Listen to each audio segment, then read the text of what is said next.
예, 안녕하십니까. 전 시간에 이어서 제6장 심판과 소송 그 네 번째 마지막 강의를 진행하도록 하겠습니다. 전 시간까지 상표 심판과 소송 관련된 제6장의 내용 중에 권리범위 확인 심판을 뺀 나머지 내용에 대해서 주로 무효와 취소에 대한 내용을 중심으로 살펴봤고요. 오늘은 3대 심판 중에 하나인 권리범위 확인 심판에 대한 내용들을 마지막으로 중점 살펴보도록 하겠습니다. 여러분들이 본 강의에 앞서서 무효 심판이든 취소 심판이든 오늘 배울 권리범위 확인 심판이든 직접 수행을 실무자가 수행하기에는 다소 무리가 있는 그런 전문적 영역의 내용이 되겠습니다. 따라서 보통 실무에서는 변리사나 변호사 등과 같은 전문 대리인들이 이러한 소송에 대한 대리 업무를 수행을 하고 있는 것이 일반적이고요. 때로는 변리사만 이러한 부분에 대한 대응을 하는 경우도 있지만 최근에 대부분은 변리사와 변호사가 동시에 내용에 대한 검토와 종합적인 대응을 해 나가고 있다는 것이 최근의 대응 특징이라고 할 수 있겠습니다. 특히 무효와 취소 그리고 권리범위 확인 심판에 이르기까지 소송 내지는 심판의 심급 구조상 변호사가 반드시 대리 업무를 해야 되는 경우에 해당되는 사건으로 확대되는 경우들이 많기 때문에 이러한 내용들을 잘 염두에 두셨다가 대리인 선정 및 기타 소송에 대한 방법과 추진에 대해서 실무자로서 관리를 해야 될 것이고요. 앞선 시간에서 무효와 취소 그리고 오늘 보게 될 권리범위 확인 심판에 이르기까지 여러분들은 상표권 내지는 상표의 권리자로서 관리에 대한 책임과 그 내용에 대해서 숙지하고 이해하는 것이 중요한 것이지 심판에 대한 수행자로서의 역할을 직접 하겠다라는 욕심을 가져서는 아니 되겠습니다.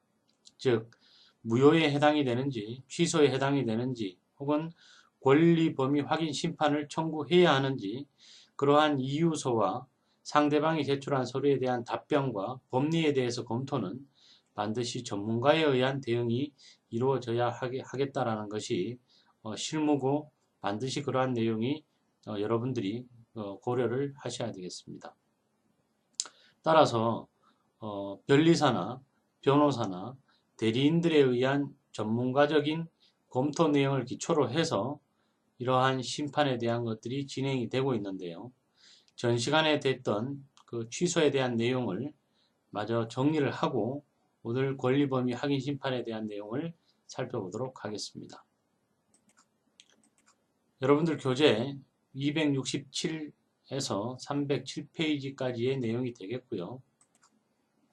전편에서 취소 심판 일반에 대한 제73조 내용 중 제7호와 9호의 내용을 각각 살펴보았습니다.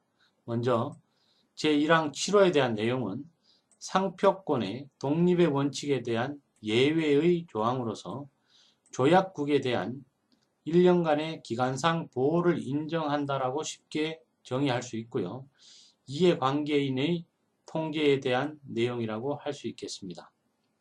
즉, 최근에 상표에 대한 보호와 관리는 국제적 협약과 흐름에 따라서 우리나라만의 속지주의를 고집할 수는 없는 상황에 이르렀습니다. 따라서 최근의 법의 개정과 향후 상표권에 대한 국제적 표준화된 보호의 근거는 갈수록 더 확대 시행될 예정이고요. 특히 그러한 측면에서는 해외에서의 사용되고 있는 상표와 국내에서의 상표의 등록 실무가 충돌이 일어나는 부분에 있어서 이러한 별도의 규정을 통해서 상표권에 대한 독립 원칙을 예외 조항으로서 속지주의에 대한 보완적 사항으로 규정을 하고 있는 그런 내용이 되겠습니다. 또한 8호의 경우에는 사용자의 권리감독 위반에 대한 대책으로서 통상 상표의 사용자의 유사상표 사용에 대한 개념을 이해하는 것이 중요하다는 말씀을 드렸습니다. 실무에서는 통상 상표에 대한 등록 권리자가 자신이 하고 있는 상품 혹은 사업의 영역을 제외하고는 다수의 부분에서 상표에 대한 전용, 통상 혹은 법정 사용권에 대한 것들을 통해서 사용자를 별도로 운용을 하는 경우들이 많습니다. 심지어는 자신은 상표의 권리자로서 존재하고 모든 상표의 사용은 라이센스 계약을 통해서 상표의 사용자에 의한 사용을 추진하고 관리하는 것이 일반적인 현상이 되었는데요. 그러한 상표의 사용에 대해서 상표권자가 관리와 감독에 대한 의무를 좀 더 강화하고 등록된 상표의 내용대로 상표의 사용을 확실하게 권리자로서 관리해서 소비자에게 혼란과 혼돈을 주는 일을 방지하기 위한 그런 의무를 상표 권리자에게 부여하는 그런 의미의 내용이 되겠습니다. 최근에 이러한 라이센스 계약에 대한 부분들이 국내는 물론이고 해외에서 활성화됨에 따라서 이러한 사용에 대한 관리를 해주고 있는 상표 에이전시들이 굉장히 많이 생겨나고 있는데요. 여러분들 또한 만약 회사에 근무하고 있는 실무자로서 자사의 상표 보유 현황 중에 자사가 직접 상표에 대한 사용을 하기에 부적합하거나 혹은 자사 상표에 대한 다른 지정상품이나 류에 대한 권리 확보는 되어 있으나 사업 확장에 대해서 사업주나 주주들의 그 입장에서 고민을 해야 되는 상황이라면 관리 차원에서라도 라이센스 사업에 대한 확실한 활발한 검토를 할 필요가 있다는 것을 반드시 알아두셔야 되겠습니다. 또한 9호에서는 상표권의 분할 이전에 대한 대응 관련해서 이 9호에 대한 취지를 설명을 드렸는데요. 상표권은 앞선 시간에도 살펴보았듯이 일반적 재산권으로서 공유와 분리 이전도 가능할 뿐만 아니라 일부에 대한 분할도 허용을 하고 있는 재산권적 성격을 갖고 있다고 말씀을 드렸습니다. 따라서 최초에는 1인이 갖고 있던 상표권을 양도나 이전에 의한 방법에 의해서 이렇게 분할이 된 경우에는 상표 권리자가 다른 사람과 공존하게 됩니다. 이러한 상표 분할 이전에 대해서 시장의 혼란과 수요자에 대한 관리적 차원에서 이전에 따른 혼동과 혼란 방지를 목적으로 취소에 대한 규정을 하고 있는 것이 바로 9호에 대한 내용이 되겠습니다. 이 밖에도 73조 취소에 대한 사유에 있어서는 각 10조부터 13조까지의 다양한 내용들이 존재하고 있으나 전 시간에 말씀드렸던 대로 법조문에 대한 내용을 충분히 읽어보시는 것으로 그 조문에 대한 내용에 대한 것들을 대신하도록 당부를 드리겠습니다. 그러면 이번 시간에는 제6장 심판과 소송에 대한 마지막 내용으로서 권리범위 확인 심판에 대한 내용을 살펴보도록 하겠습니다.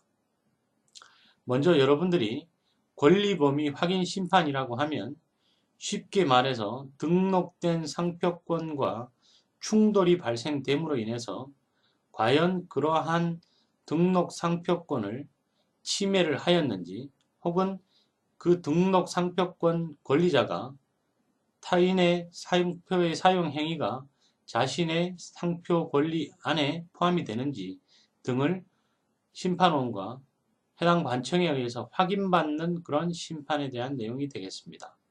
통상적으로는 형사적 문제 제기를 한 경우에 특별히 자신의 무혐의를 주장하기 위해서 권리범위 확인 심판을 침해자가 심판을 청구하는 경우들이 다수 발생되고 있습니다.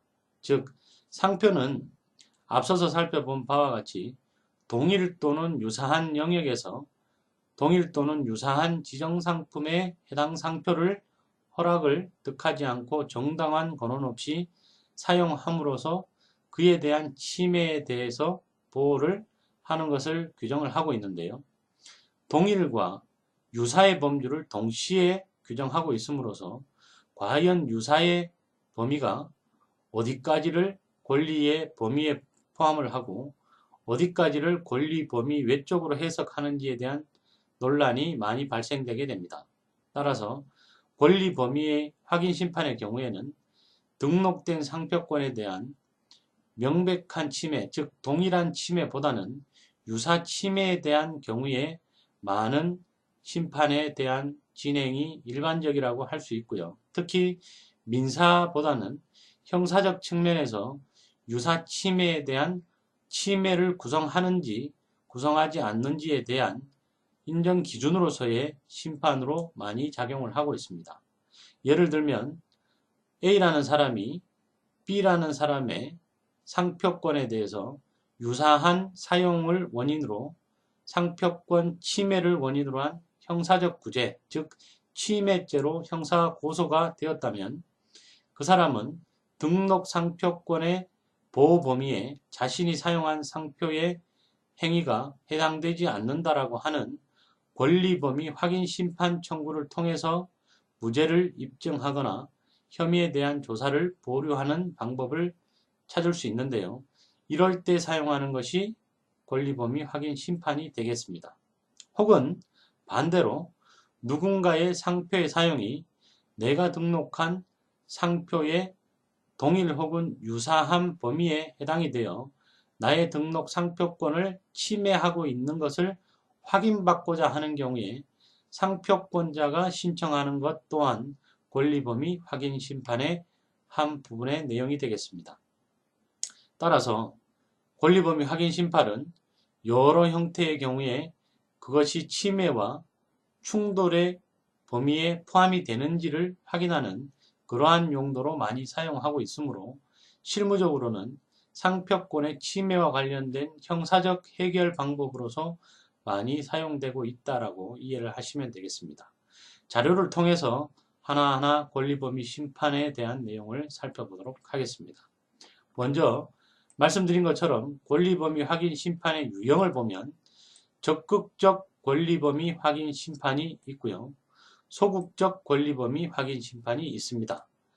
다시 말하면 적극적 권리 범위 확인 심판은 상표권자 입장에서 나의 상표권을 누군가가 침해를 하는 경우에 나의 상표권의 동일 유사 범위에 해당이 되는지를 확인받는 적극적인 권리의 행사를 위한 심판 청구가 바로 적극적 권리 범위 확인 심판이 되겠고요. 따라서 내용은 권리 범위에 속한다라는 취지의 내용으로 권리 범위 확인 심판을 상표권자가 진행하는 것이 적극적 권리 범위 확인 심판의 내용이 되겠습니다. 반면에 소극적 권리 범위 확인 심판은 침해자 혹은 상표의 권리 범위의 이해관계가 충돌된 자가 신청하는 것으로서 권리 범위에 속하지 않는다라는 취지의 확인을 받고자 하는 이해관계인이 심판을 청구하는 것이고요. 이러한 내용들을 종합을 해보면 앞서 예를 든 것처럼 누군가 A라는 사람이 B라는 사람의 상표권을 침해하여 형사고소를 당했다면 고소인이 입장인 할 수 있는 것이 적극적 권리 범위 확인 심판이고 피고소인 입장에서 할 수 있는 것이 바로 적극적 권리 범위 확인 심판이 되겠습니다. 이러한 입장의 차이에서 적극적 권리 범위 확인 심판과 소극적 권리 범위 확인 심판으로 양분해서 진행이 될 수 있는데요. 이러한 요건을 살펴보면 다음과 같습니다. 먼저 등록 상표의 권리 범위에 확인이어야 합니다. 이 권리 범위 확인 심판은 등록 확정되어 있는 상표권에 대한 범주에 속하느냐 혹은 속하지 아니하느냐 하는 것에 대한 확인을 그 전제로 하고요. 확인 대상 표장은 실제 사용하고 있는 표장 또는 사용하고자 하는 표장과 동일해야 한다는 것입니다. 또한 상표 자체의 기술적 범위 확인 판단과 법률적 가치 판단, 제51조 해당 여부 등에 대해서 판단하는 것이 바로 그 권리 범위 확인 내용이 되겠고요. 권리 대 권리 간의 권리범위 확인 심판 여부에 대해서는 적극적 권리범위 확인 심판은 부적법하고 소극적 권리범위 확인 심판, 즉 이것이 권리범위에 속하지 아니한다라는 유사하지 않다라는 부분에 대해서는 적법하다라고 판단하고 있는 것이 우리 법원의 내용이 되겠습니다. 또한 권리범위 확인 심판의 심결 확정의 효과는 권리범위의 공적 확인, 그러나 이에 법원이 기속되는 것은 아니다. 즉 다시 말해서 법원이 형사 사건에 있어서 권리범위 확인 심판에 대한 범주의 결정을 가지고 반드시 거기에 동일한 결정을 내려야 되는 것은 아니다라는 것이 이러한 내용이 되겠고요. 일사부재리의 효력을 인정하고 있는 것이 판례의 입장이라고 할 수 있습니다. 따라서 지금까지 살펴본 권리범위 확인 심판의 내용을 보면 통상 실무에 있어서 침해에 대한 분쟁이 발생되어서 침해자나 혹은 피해자 입장에서 할 수 있는 상대방에 대한 공격적 방법 혹은 방어적 방법으로서의 심판의 내용이 되겠고요. 앞서 살펴봤던 상표에 대한 근원적인 무효 심판 청구나 취소 심판 청구와 마찬가지로 권리범위 확인 심판은 그 3대 심판에 해당되는 실무상 굉장히 중요한 의미의 심판이 되겠습니다. 다만 취소와 무효의 심판과 권리범위 확인 심판의 차이점은 권리범위 확인 심판은 그 효력 자체를 장래를 향하든 처음부터 소급해서 없었던 것이 되든 상표의 존재 자체를 부인하는 것은 아니라는 것입니다. 즉 당사자 간의 등록 상표권의 권리 범위 안에 자신의 행위가 포함이 되느냐 혹은 타인의 행위가 나의 등록 범주 안에 해당이 되어서 나의 권리 주장이 가능하냐 등에 대한 판단에 대한 확인을 받는 것이지 등록 상표권에 대한 효력을 정지하거나 무효하거나 취소하는 그런 효과는 발생되지 않는다는 것입니다. 따라서 형사 실무에 있어서나 상표 분쟁에 있어서 권리범위 확인 심판을 통한 분쟁 해결을 하는 것이 상호 근원적인 확전 소송에 대한 것을 방지하는 하나의 방법으로 작용하고 있는 것입니다.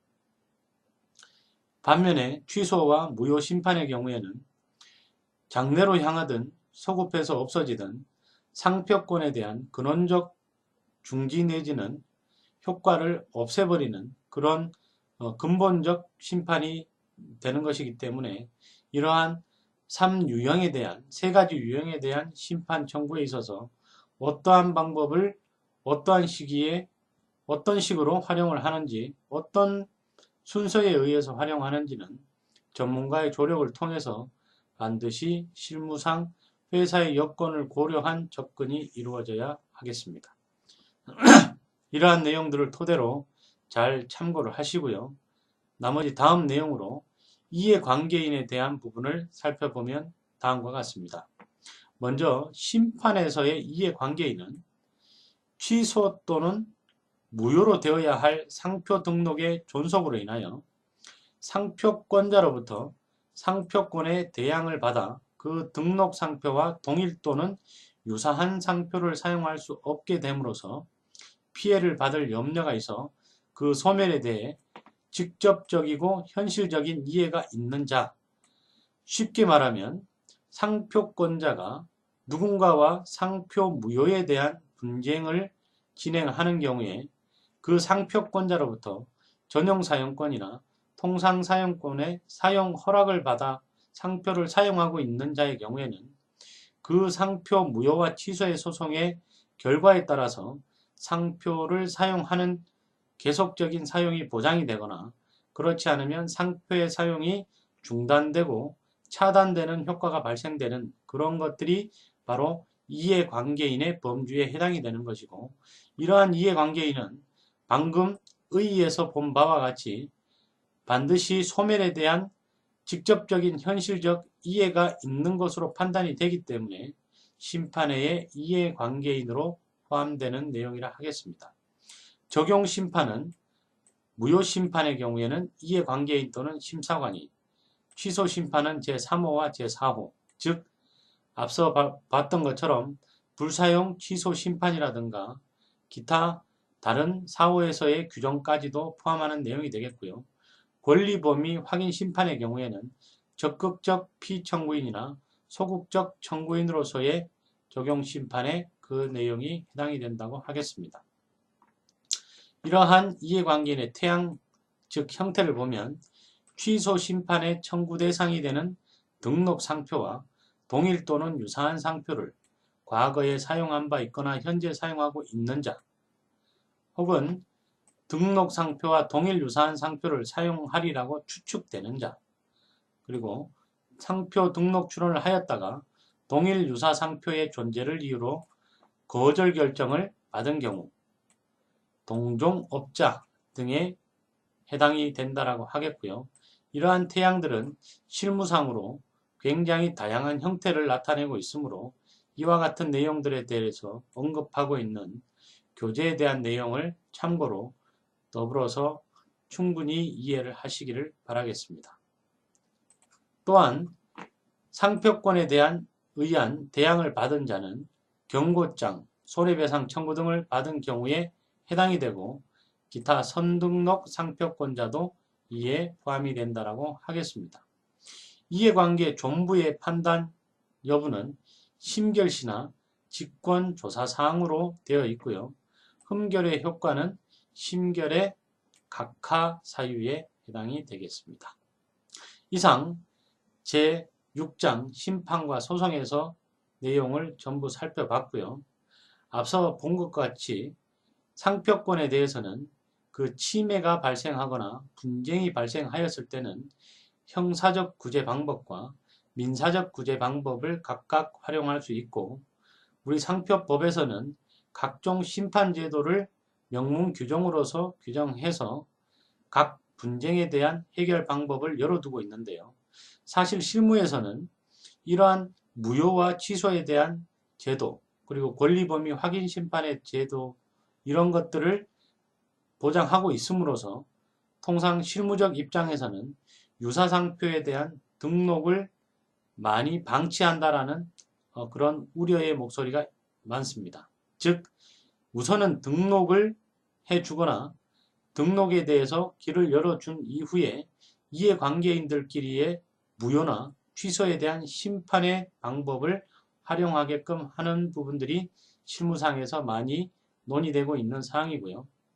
아마 앞으로는 이러한 실무적 접근에 있어서 권리자의 권리 구제와 침해에 대한 분쟁에 있어서는 공익적 성격에 대한 내용들이나 우리가 취하고 있는 등록주의 외에 사용주의적 측면에 대한 내용들이 충분히 고려되어서 보완될 것임을 여러분들이 충분히 이해를 하셔야 되겠습니다. 다만 제6장에 대한 내용을 정리하면서 당부드리고 싶은 이야기는, 여러분들이 브랜드 자산 관리사라고 하더라도 단편적인 이론에 대한 습득만을 가지고 무효와 취소, 권리범위 확인 심판에 대한 직접적 업무를 수행하기에는 무리가 따릅니다. 따라서 변리사나 전문가, 변호사에 대한 조력을 충분히 받은 이후에 어떤 분쟁이 발생된 경우에는 상대방과의 분쟁에 대한 해결 방법으로 민형사적 구제 방법과 특히 심판에 따라서는 무효와 취소에 대한 부분, 권리범위 확인 심판에 대한 대응 방법을 탄력적으로 잘 적용해서 활용하셔야 될 필요가 있습니다.